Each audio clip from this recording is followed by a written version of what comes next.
All right, thank you for the introduction, Ian. So I will start with a general overview. So how do we think about building quantum systems? A natural approach is the bottom-up engineering of open systems, and trapped ions present a robust implementation where we measure half of the system and declare the other half as the reservoir. And the goal here is to make a stable quantum computer and not to generate or understand new physics. A second example is atoms in an optical cavity for generating squeeze states, again by measurement and feedback. But this approach has a caveat that it is a proof of principle measurement, that is, it is only limited to a few degrees of freedom. So we know that every real-life quantum system is coupled to an environment, and this coupling is accounted by the interaction term in the overall Hamiltonian. And in BECs with open system engineering, our goal is to control the system state and the dynamics by incorporating the reservoir. How do we do this? There are two ingredients. So the first ingredient is quantum backaction limited measurements. And the key here is that after a measurement, the system is still in a pure state. So we are only accessing some of the information about the system. The second part is a closed loop feedback control protocol. And this has two parts. We perform a classical computation, and this classical computation is dependent on the measurement outcome. And then we deterministically apply a feedback that depends on the measurement outcome and also this classical computation. And again, the goal is to drive the system into new states or look at the dynamics. And in this talk, I'm going to focus on this first ingredient, that's quantum backaction limited measurements. And I'm going to show you some of the initial measurements that can enable quantum backaction limited measurements in BECs. So here is our simple measurement model.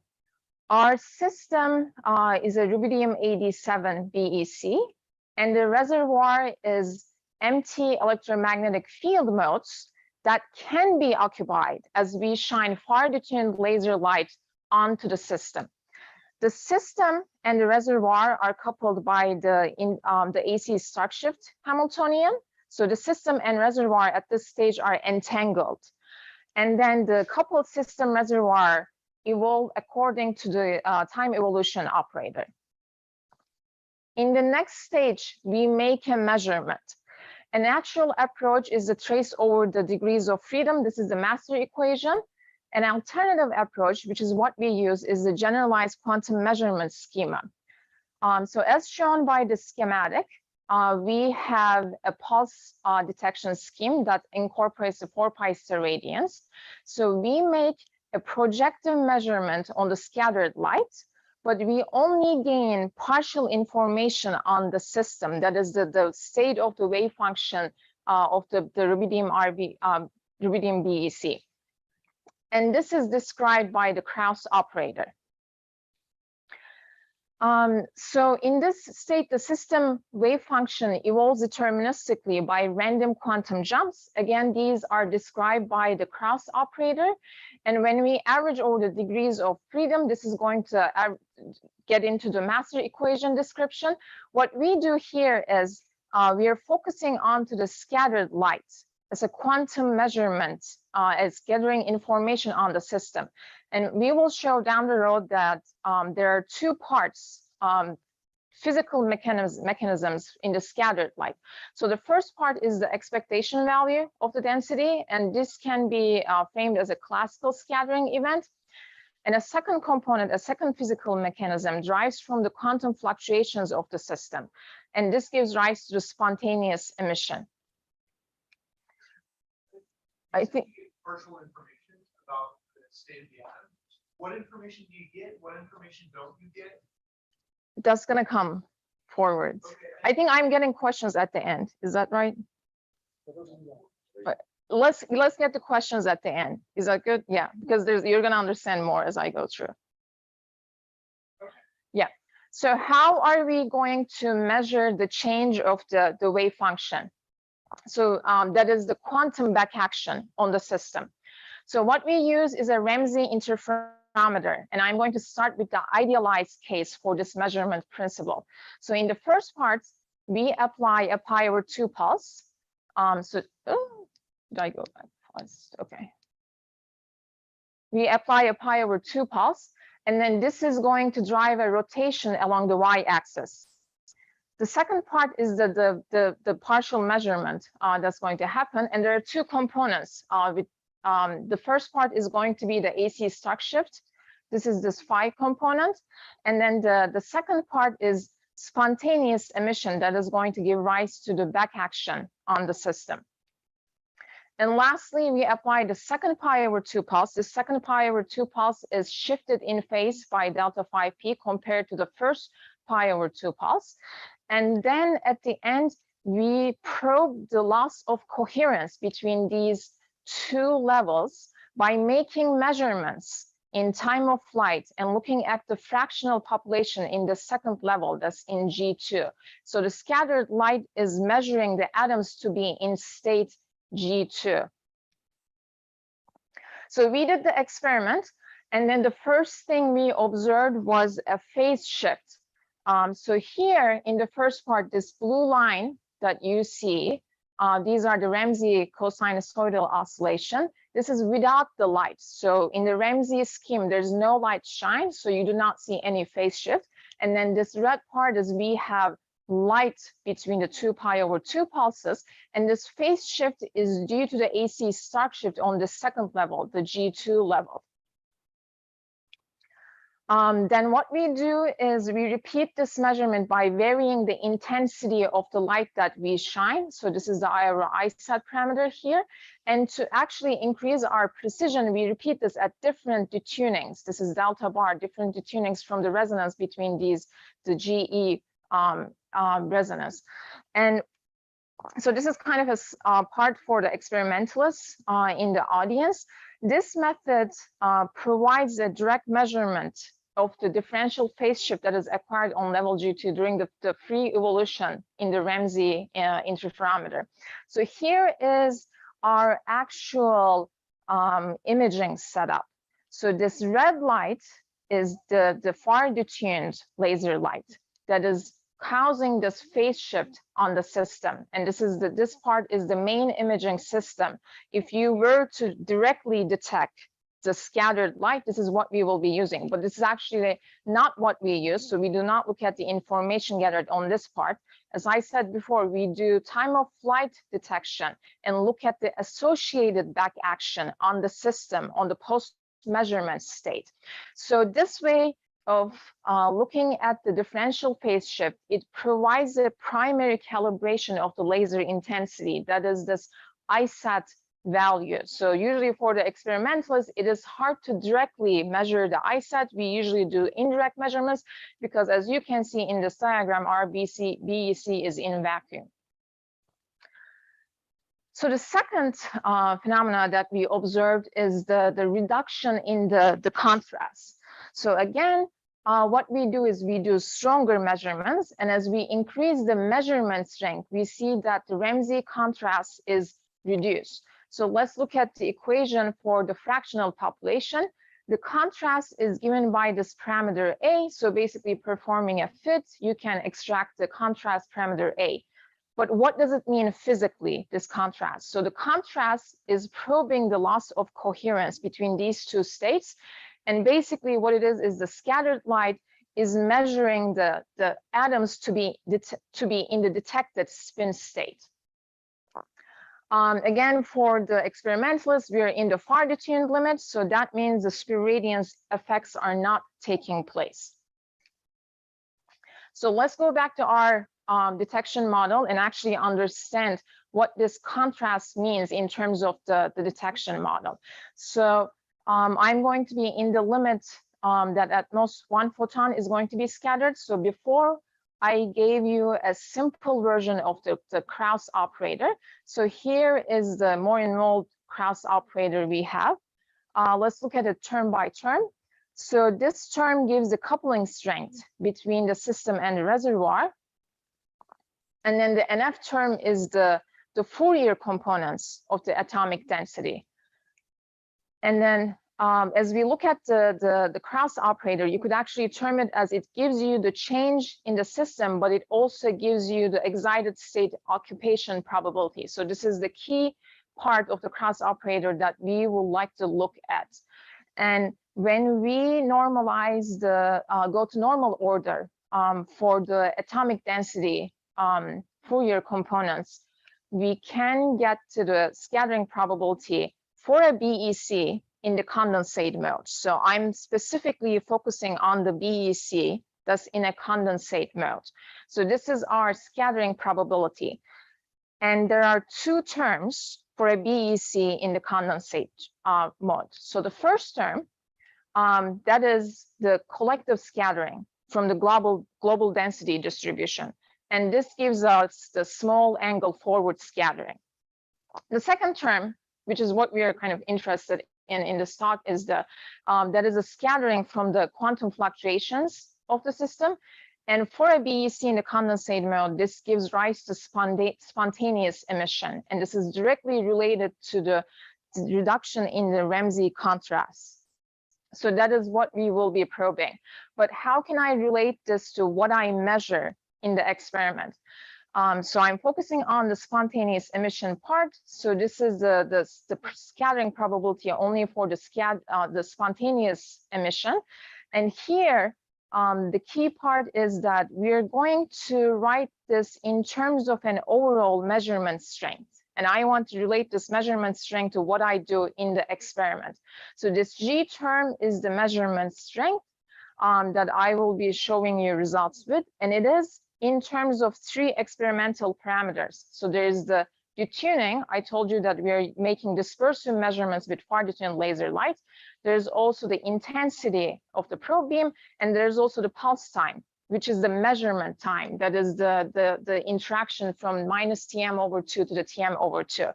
So this overall measurement strength, G, relates to the spontaneous emission. And in a physical way, so the way that we have chosen to write it, when G equals square root of 8, on average, each atom would have scattered a single photon. So that's the physical connection in terms of this overall measurement strength.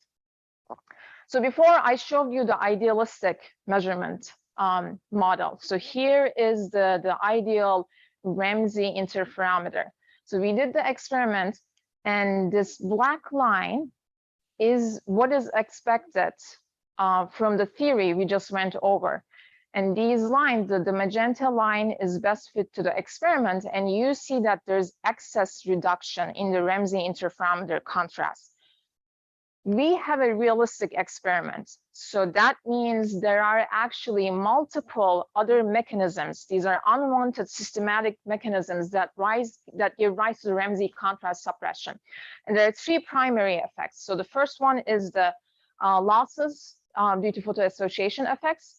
The second one is, and the third one are technical effects. The second one is a probe beam inhomogeneities.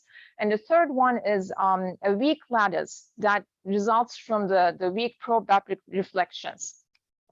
So in the rest of the talk, we are going to go through all of these like three effects and see how we can eliminate them and then converge to this result that actually matches the theory and shows that we can have back action limited measurements with BECs. So first is photoassociation. So we know that we are in situ with the BEC. So there's a high density, and light assisted collisions give rise to unwanted losses. To probe this, what we did is we introduced a short time of flight in the Ramsey to make the Ramsey interferometer measurements. And this short time of flight, as you can see here, it reduces the atomic density. So this is the fractional total atomic density, and then this blue light is the one recoil momentum halo. That's counting both the thermal atoms and the scattered ones. And then what we see is that these losses rapidly drop around 0.5 milliseconds, and then as we go up to like 3 millisecond time of flight, the loss mechanism is pretty much like remedied. Another test that we did is we looked at having both the, so this is again for the experimentalists, having both the dipole beam on and dipole beam off with the measurement light, that's the far detuned light. So these stars are the measurements that we made without the dipole beam on. And in these ones, the dipole beam has been on the whole time. And we do not see any difference at the 0 value. So that shows that there's no two-color photoassociation mechanism. In the second part, what we did is we looked at both in situ measurements and time of flight measurements based on this first part, and actually change the measurement strength. And as we change the measurement strength, what we want to see is that the scattered halo, does it actually confirm with the theory prediction? So in the first part, you see the in situ measurements for the total fractional n. Again, in situ, there's a excess loss of loss as we increase the measurement strength. But as we go to a time of flight that is in line with this first line of measurements where time of flight was changed, we actually do not see as much reduction. And the important part is that the increase in the scattering halo, 1K recoil momentum halo, this is actually consistent with the photon scattering theory. That's the G²/8 term that we showed previously. So the second effect is optical inhomogeneities. We have a probe beam, a realistic probe beam in the lab looks like this, and this gives the intensity. So you could see that there's lots of variations in the probe intensity that the atoms will be seeing. And the result is that there's going to be position-dependent AC stark shift, and that's what we are probing with our Ramsey interferometer. So this is going to lead to inhomogeneities in the Ramsey interferometer contrast. So the remedy is having a spin echo pulse, and a side beneficial effect is that the spin echo pulse also reduces the scattering, the jitter in the data. So this blue one is again with no light, and the red is if we make a measurement with spin echo, you see that the jitter is reduced.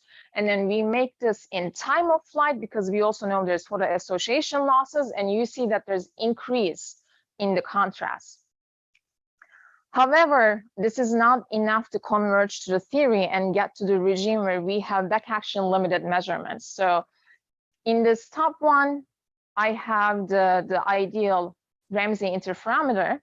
In the second one, we repeat the same measurements with the spin echo pulse, but making the measurement in situ. We do not see much increase in the contrast. In the third one, we go to time of flight.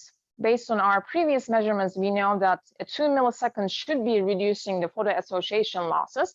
And we do see some marginal increase in the contrast. But again, there is drastic difference between the theory and the experimental observations. And this brings me to the third systematic effect, that is the weak straight lattice, the unwanted lattice. So again, we go back to the experimental measurement, that is the imaging system. What I did not tell you before is that we have a high resolution imaging setup. And in the high resolution imaging context, what we do with this far detuned laser beam is this is actually almost perfectly concentrating with all elements in the imaging setup. So that means there's going to be retroreflected beams, which will be interfering with the main probe beam, and it will give rise to a weak optical lattice. And this is an unwanted lattice, not an intentional one. So how can we actually reduce the effects of this unwanted lattice? So what we do is we derive from ideas from these two papers. So the first one is a theory paper, and then the second one is a JQI this experimental one from the Trey Porto and Steve Rolston's groups. So I'm just going to quickly review the general idea here, but for details, you should look at these papers. So this is the three-level truncation of the lattice Hamiltonian, and the lattice depth is given by the term S times E naught. In our case, we are in the bright state manifold with the initial state. So in the Hamiltonian, we focus onto the bright state manifold, and that yields this Hamiltonian. And then the question is, can we find kind of an amicable pulsing scheme or free evolution time scheme that can unwind the phase that is accumulated in this weak stray lattice? And there's a condition, the answer is yes, and there's a condition to the return to the initial state that kind of deletes the effects of these unwanted lattice. And the condition is has two key terms. The first one is the pulse time, that's the measurement time, that's TP. And the second one is the TD, that's a delay time, that's a free evolution time between the two pulses. And so what we do is then we apply this condition and unwind the phase that is imprinted by the lattice. And we found that if we split each probe pulse into two and with a duration of 2.8 microseconds and at a free evolution time of 25.6 microseconds for a given lattice step, that's a weak lattice step, we should be able to go back to the initial state and basically delete the effects of the weak stray lattice. And we call this the PEEPS scheme. No, we don't call it the PEEPS scheme. It's the PEPC scheme. That is the pulse evolve pulse spin echo scheme. So again, we have the spin echo pulse here, and there are these two pulses that are interlaced between the pi/2 pulses.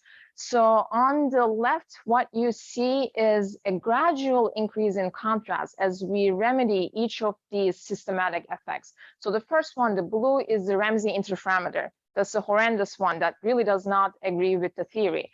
The green one is where we only added the spin echo pulse that minimizes the jitter. And then the last one is our PEPC scheme, where we are now in the, well, questionably in the regime that we could have back action limited measurements, and the contrast has drastically increased. So here on the right, you see measurements where we are again changing the measurement strength. The key part is, though, these are in situ measurements. And what you see is that the experiment and the theory have a good agreement. But then I could hear you asking, well, you told us about all these photo association effects, and then you also said like you had to have this like short time of flight to remedy the photo association, but now you're in situ and you're observing agreement between the two. And indeed, like we did the experiment at a short time of flight, that is after extinguishing the ODT beam, that's this orange dashed line. And what we actually saw is, surprisingly, we saw reduction in the contrast. So there's further divergence between the experiment and the theory.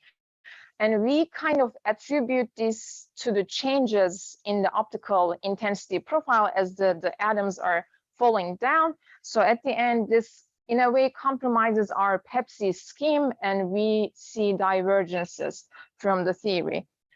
So the key take from here is, we might be in a functionally non-destructive measurement scheme, but it may not be back action limited. So I'm going to kind of just give you a sneak peek of a second mechanism for probing back action. We know that when we make a measurement, we're also heating the system. So the heating is a second observable. What we do is we measure the temperature of the condensate post-measurement, and from that, we look at the energy deposited onto the condensate from the measurement scheme. So we made measurements in a thermal gas, and we also make measurements in a BEC in a deep trap. And in both of these cases, we saw excess heating, almost like 10-20 times more than what is predicted by a simple spontaneous emission line. So this magenta line is what is predicted by the theory, and then this purple one is best fit to the experiment. And you see the again awful discrepancy between the theory and the experiment. we saw that the PEP scheme, the possible pulse scheme, works kind of nicely with the Ramsey interferometer. So we applied it into the case of the heating measurements. And we did see kind of like a 2 times improvement, that's reduction in the overall heating in the condensate. But this is still not enough to bring the system into the regime where the measurements are back action limited. And we attribute this to multiple reasons. Definitely, these are measurements in situ. So there is definitely for the association effects contributing, but the predicted contribution is only about a 20% increase. That still does not account for the whole increase in the energy of the condensate with the measurement.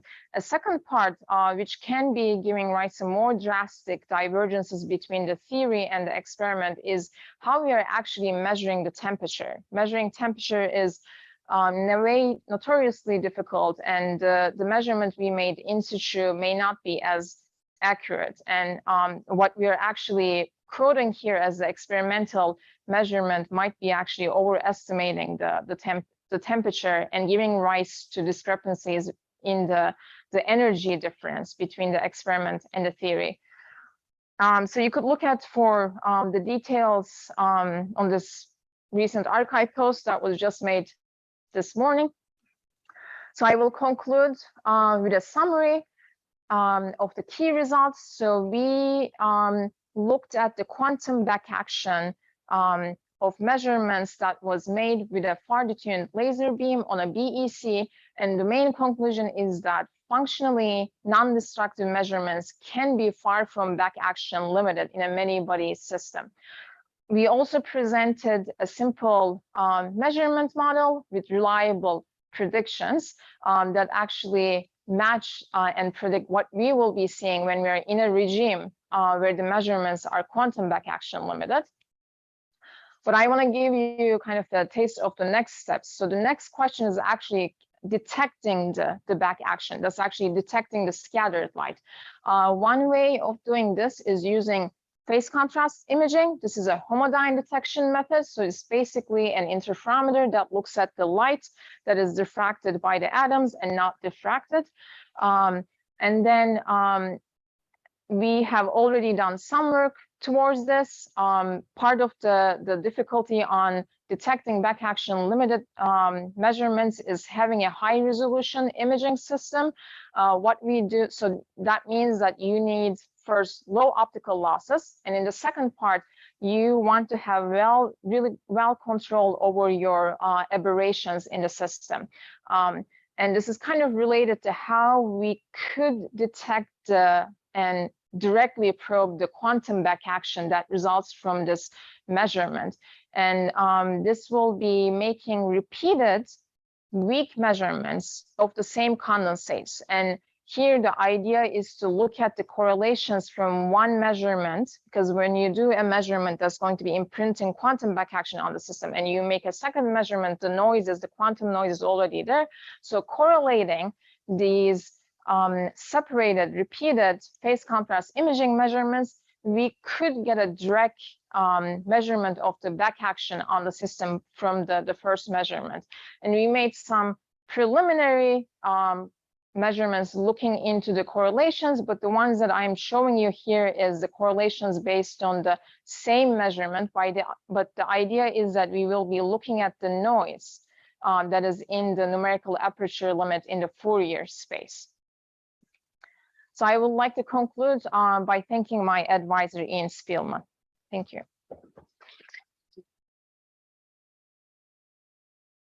Sorry, I have time for one quick question. I would ask that you keep your detailed questions to the lecture.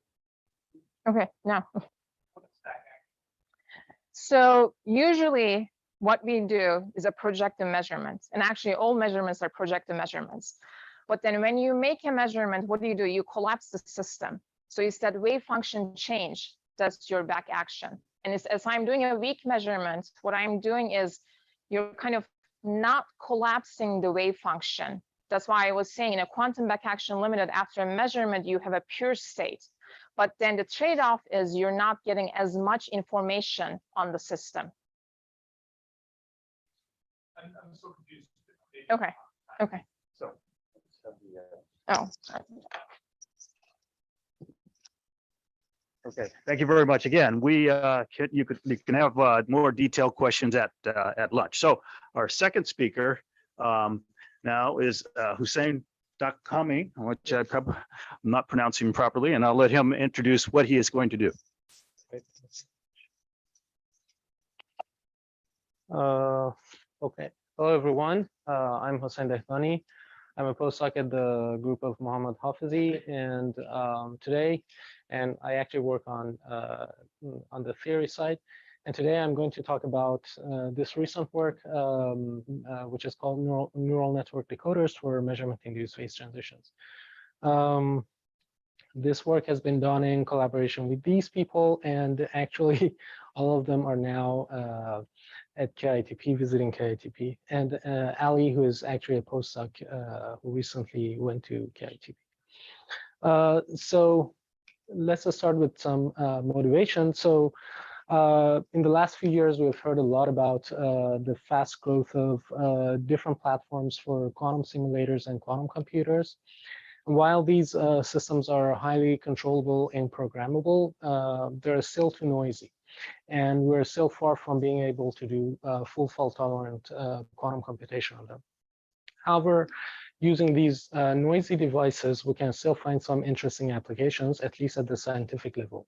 And in particular, we have, in the last few years, we have seen that these devices can be very useful for simulating quantum many-body physics. So these are some of the experiments that we have heard about in the last few years. One thing that is common in all of these systems, and actually Emine talked about it in very much detail, is that these are all monitored open quantum systems. And while in general we're interested in studying the time evolution of some many-body Hamiltonian in these systems, it turns out that there's some unavoidable noise that disrupts the time evolution of the system. To kind of curb this problem, however, we can actively monitor this system. For example, in a quantum error correction setting, what we do is that we measure some operators, some check operators, and based on those measurement data, we can perform some feedback into the system so that the effect of the noise in the system is canceled. So one playground that many of these ideas could be studied are random quantum circuits. And in particular, people have used them for studying entanglement dynamics. And very recently, people discovered a new type of non-equilibrium phase transition called measurement-induced phase transitions.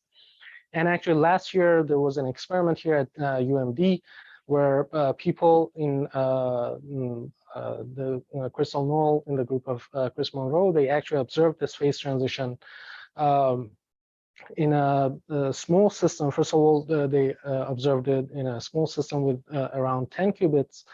And furthermore, they did it on a very specific setting with a specific gates. So it was not quite exactly random. So in this work, we try to come up with a proposal which can be more generic and also scalable, so it can be done for a system with, for example, hundreds of qubits. So the outline of my talk is as follows. So I would have a very brief intro into some concepts in the dynamics of entanglement entropy. Then I talk about hybrid quantum circuits and measurement-induced phase transitions. Then I talk about the error correction aspect of these phase transitions. Then I present our results for designing some ancilla decoder that can detect this phase transition. I explain how this phase transition can be understood from a learnability point of view. Then I demonstrate that in principle, this is scalable for many systems. Then given time, I will talk about the sampling / learning complexity of this learning task. And then I talk about our ongoing works and some future directions. So entanglement entropy has been studied. The dynamics of entanglement entropy has been studied a lot in the last 2 decades. And let's just start with some terminology first. So if we have a subsystem A, the degree to which its quantumly coupled can be measured by this quantity known as the entanglement entropy, which is obtained by from the reduced density matrix of the system in this subsystem A. There are two extreme limiting behavior for this. One is when this quantity is proportional to the number of qubits in this region.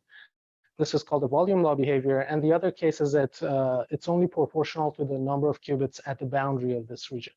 And this is called an area law behavior. So under unitary dynamics, what happens is that generically, if we start with some product state with no entanglement, after finite time, which scales with the system size, we create a completely entangled state with a volume law entanglement. So now we can ask how it's possible to somehow control the growth of entanglement in these systems. And in particular, one way is to consider open quantum systems where we couple our system to an environment. And then because the interaction of the environment with the system is done in a forgetful way, so this creates some decoherence into the system. For instance, one specific way of understanding this kind of interactions through projective measurements, where we collapse the wave function onto the eigenbases of some physical observable. And if this physical observable is local, usually what it does is that it can purify our quantum state. For example, in the very simple case that we have a Bell pair, by measuring the spin z of one of these qubits, we end up purifying our state, which has no entanglement. So now we can consider a many-body generalization of this idea. And here we have a random quantum circuits with random gates and random projective measurements, for example, on spin sigma z, with some given measurement rate p, meaning that after each round of unitary time evolution, a fraction p of the qubits are measured.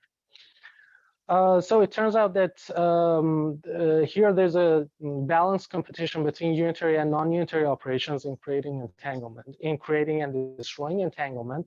So unitary time evolution creates entanglement, and projective measurements, they destroy entanglement, as we saw. And depending on the measurement rate, we can be in an area law phase or a volume law phase. In particular, in the extreme limit that p is 0, we end up in having a closed system with a volume law entanglement. If we set p equals to 1, meaning that all of the qubits are measured after each round of unitary operation, trivially we end up in a product state with no entanglement, and then the area law phase. So it turns out very interestingly that actually this volume law phase is stable, and there's a finite value of this measurement rate below which we have a volume law behavior, and above that we have an area law behavior, and in between at this around this critical measurement rate p, we have some logarithmic critical behavior for the entanglement. And so in many of these systems, we have conformal symmetry, so we have a similar behavior in terms of the time dependence of the entanglement before the entanglement is saturated through the whole system. So as a phase transition now, we can do all like analysis that we do in a StatMech, like finding the critical measurement rate, critical exponents, and these can be all done by studying the spatial and temporal behaviors of the entanglement entropy of a subsystem. So in particular for Clifford circuits, because they're classically simulable, we can go to very large circuits, and people have found these exponents with very high accuracy.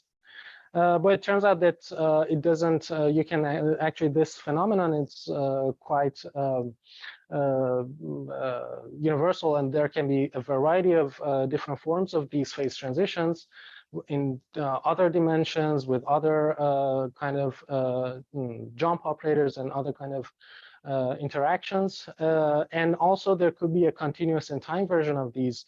And in this work, we actually introduce one of such phase transitions, one of such examples. However, there's an experiment. However, there's a big elephant in the room, and that is the experimental observation of this phenomena. It turns out that this phase transition is only detectable in the entanglement and not in any linear observable of the density matrix, and therefore this is quite challenging from an experimental point of view. But in order to measure the entanglement entropy, we need, because it's a nonlinear function of the density matrix of the system, we need to create multiple copies of the same quantum wave function with the same quantum trajectory. But as we know from tomography, this is quite costly because this requires repeating the experiment exponentially many times to ensure that we reproduce the same measurement records. To curb this problem, it was proposed that we can think of these phase transitions from an alternative point of view, and that is by thinking of these circuits as some quantum channels. And now we can ask, as a quantum channel, how much quantum information these circuits can retain in themselves. For instance, we can ask if we start from an initial state which has some entanglement, which is not a product state anymore, to what extent after being evolved by this circuit, it can still have entanglement in itself. In particular, if the long-time behavior of the entanglement of a subsystem, if we study that, if this entanglement turns out to be extensive in the system size, we will be in the volume law phase. And if it's finite at late times, it turns out that that the entanglement has reduced and the wave function has purified, and we are in the volume law, in the area law phase. So, and it turns out that the critical measurement rate that this occurs is the same as the critical measurement rate in measurement-induced phase transitions for many different circuits. Now we can use this idea to introduce a local probe to measure these transitions. And basically now we just consider a reference qubit. Yes.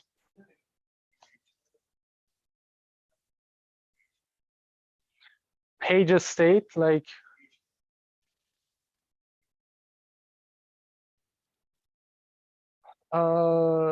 you can, people have shown that, for example, this is like the wave function that is produced here has some properties like a Page's state. So yeah, I think maybe in that sense, it's yeah, it might also have some behavior like a Page group. Yeah.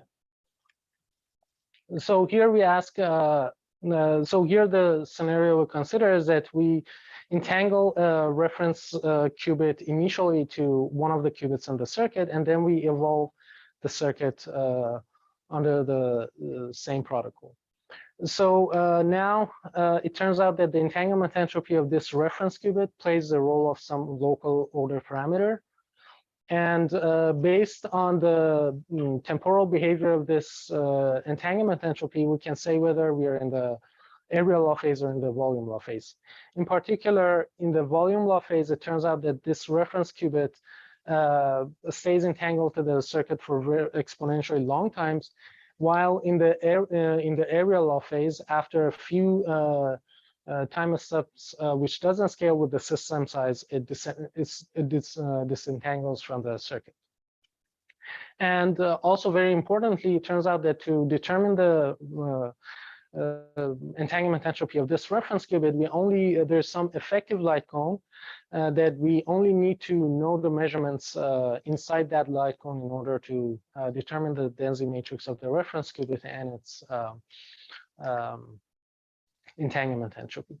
So basically now we have transformed the problem into obtaining and evaluating the entanglement entropy of the reference qubit. So basically, we have a tomography problem. We want to obtain the density matrix of this reference qubit given the measurement outcomes of the circuit. And this can be simply done by having access to the expectation value of the Pauli operators of this qubit. Now we can think of this for people who are familiar with quantum error correction aspects, we can think of these measurement outcomes as some syndromes, some syndrome results, and based on those syndromes, what we want to do is to determine the state of the reference qubit at later times. So we have a decoder problem, and the decoder mapping that we have is that given these measurement outcomes, we want to predict the expectation value of the spin of the reference qubit. Now we can see how this problem can be thought of as some learnability phase transition, meaning that if the reference qubit is purified, it means that after purification, its behavior is deterministic. So given the measurement outcomes, we can deterministically determine what value the spin operator would have. And therefore, in the area law phase where most of quantum trajectories actually purify, most of these quantum trajectories would be learnable. On the other hand, in the volume law phase, where the majority of quantum trajectories, the reference qubit is entangled, it would be this mapping would be unlearnable. So to benchmark our protocol, we use Clifford circuits. Here we use our random gates from Clifford group. And due to the stabilizer formalism of these circuits, their simulation is classically efficient. One property of these circuits is that once a qubit is purified, it can be only along one of the XYZ axis of the blockosphere, and correspondingly, this purification axis only depends on the unitaries and the measurement location, but not the measurement outcomes. So for this simplified case, actually there would be only one sigma z that we will try to determine its value deterministically. So we only have, let's say here that only that the purification axis is sigma z, and we want to find this decoder function for along the sigma z axis. So to do this, we use machine learning tools. Here we have we use classical machine learning tools as a classification problem. We have some quantum trajectories, and each of them are labeled by some value for the spin of the reference qubit.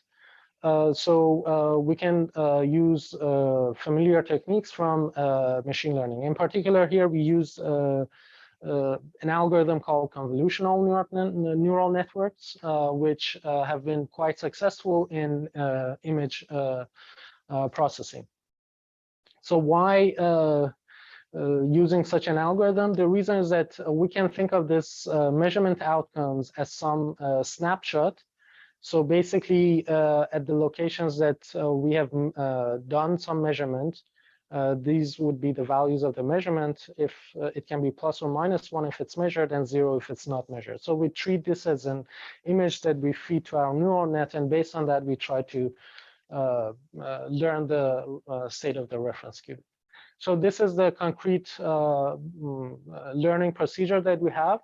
So for each measurement rate P, we create a large number of random circuits.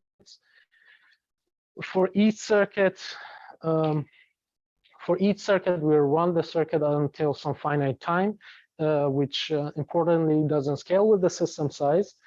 Then we measure the reference qubit along, for example, the z direction.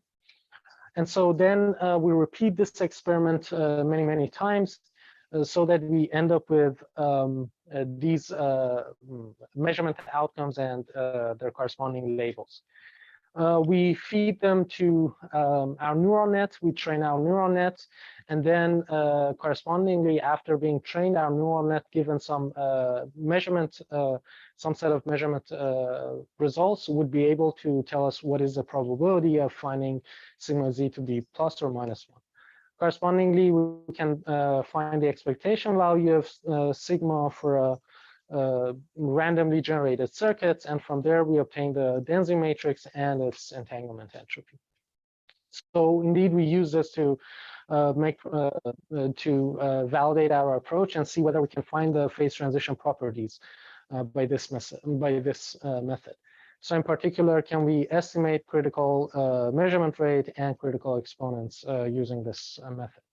So it turns out that all of these critical data are contained in the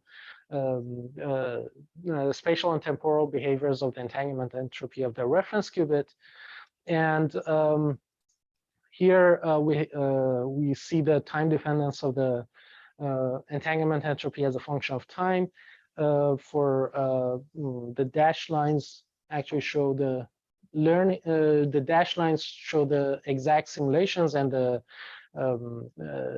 solid lines show the learned data. So all of these critical data are actually contained in the decay rate. So this entanglement entropy shows some exponential decay, and all of these data are contained in the scaling relation of the decay rate lambda. So given, so if we have access to lambda for a number of different measurement rates and different system sizes, then we can obtain all of these critical exponents. In particular, so there are three critical exponents: z, pc, and nu.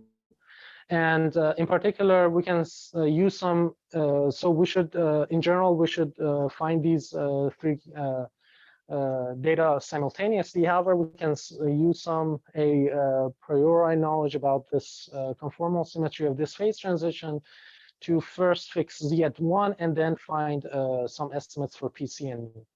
So this is some data for these different system sizes and as a function of p. So here we have tried to collapse this data based on this scaling ansatz.